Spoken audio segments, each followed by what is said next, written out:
présenter une autre innovation, le chargeur USB iPo. Le chargeur USB iPo sert à éviter ce genre de situation. Déjà, il y a le câble trop court. Ensuite, il y a la coupure d'électricité. Et surtout, avoir du courant là où il n'y en a pas.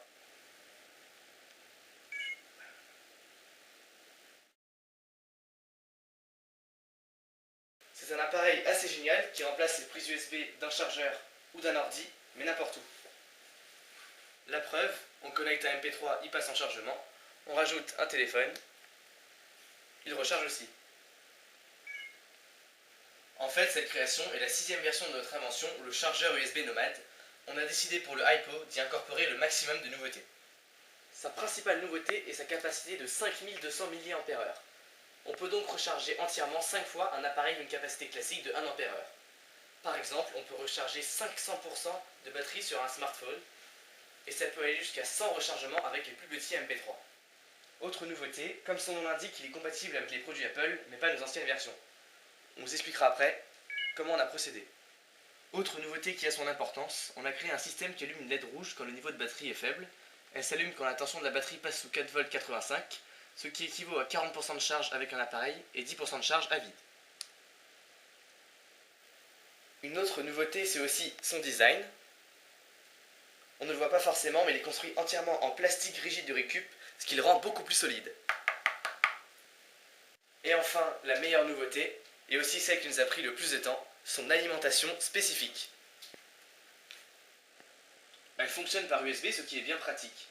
La difficulté est que pour recharger une batterie qui donne plus de 5 volts, il faut au moins 6 volts au plus. Mais l'USB donne que 5 volts. On a donc incorporé un système qui transforme le 5 volts en 7 volts et demi pour que le iPo puisse recharger. On branche l'alimentation dans un port USB. L'icône bleue branchée s'allume. Ensuite, on relie le câble orange dans la prise orange du chargeur USB iPo. Et la LED témoin de charge s'allume. Mais on ne s'est pas arrêté là. Notre alimentation a aussi un dispositif qui indique quand la batterie est chargée.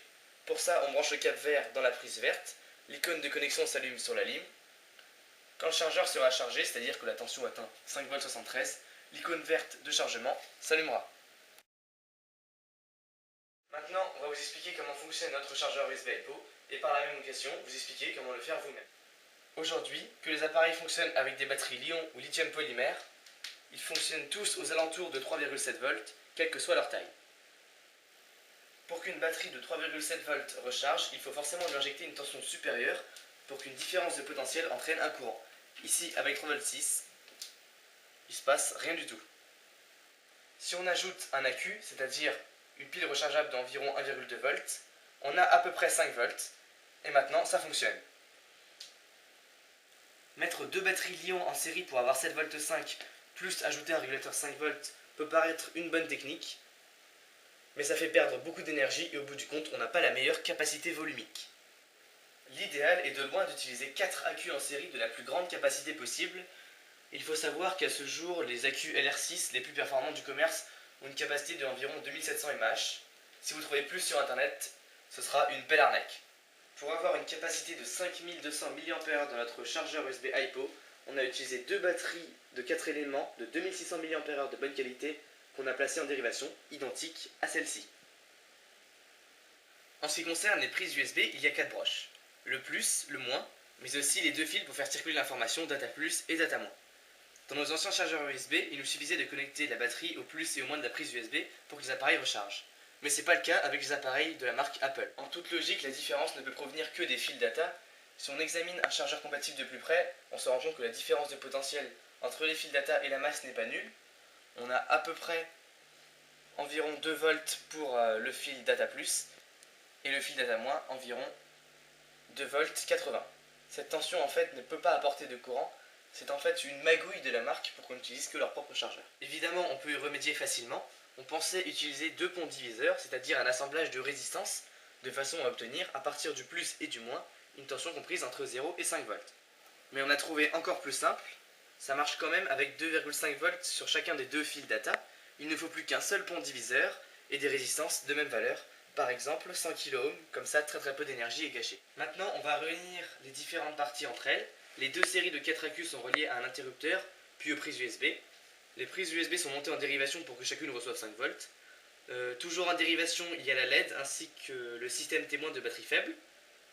Son fonctionnement étant complexe, on va le détailler dans le schéma à la fin de la vidéo, mais pas ici. Pour pouvoir mettre une LED témoin de charge, il faut utiliser une diode après la prise de rechargement. De cette manière, cette LED ne s'allume qu'avec l'énergie extérieure. On peut remarquer qu'on utilise l'interrupteur de manière à ce que le hypo puisse recharger que en position off. Ce système est plus sécuritaire car le 7V5 ne peut jamais entrer dans les prises USB. Il s'agit d'une nouveauté du chargeur USB hypo. On remarque aussi que même si on prend deux prises USB, un seul pont diviseur suffit, ce qui simplifie encore énormément le montage. Et à l'exception des piles, on a récupéré 100% des matériaux qu'on utilise pour le chargeur et l'alimentation, que ce soit pour les composants ou même le plastique. Les deux systèmes de l'alimentation sont plus compliqués que le schéma du hypo. Leur fonctionnement logique serait trop long à expliquer à l'oral, mais on vous montre comment on a procédé dans le schéma à la fin de la vidéo.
tous les curieux qui se demandent qu'est-ce que ça fait si on prend le chargeur USB, qu'on le branche dans l'alimentation, on allume le chargeur USB, l'alimentation fonctionne. Ensuite, on prend l'alimentation, on la relie au chargeur USB, le témoin orange s'allume, mais à partir de là, il ne faut pas rêver. On ne crée pas d'énergie, il y a un quart de l'énergie qui est envoyée dans l'alimentation qui est perdue en chaleur, car son rendement est à peu près 75%, le reste retourne dans le chargeur. Si on mettait un ampèremètre aux bornes de la batterie, on verrait juste une perte d'à peu près 200 mA. Le chargeur USB iPo ne doit pas forcément être rechargé avec son alimentation. Par sa prise orange, on peut connecter une autre source d'énergie. En bonus, chargement à l'énergie solaire.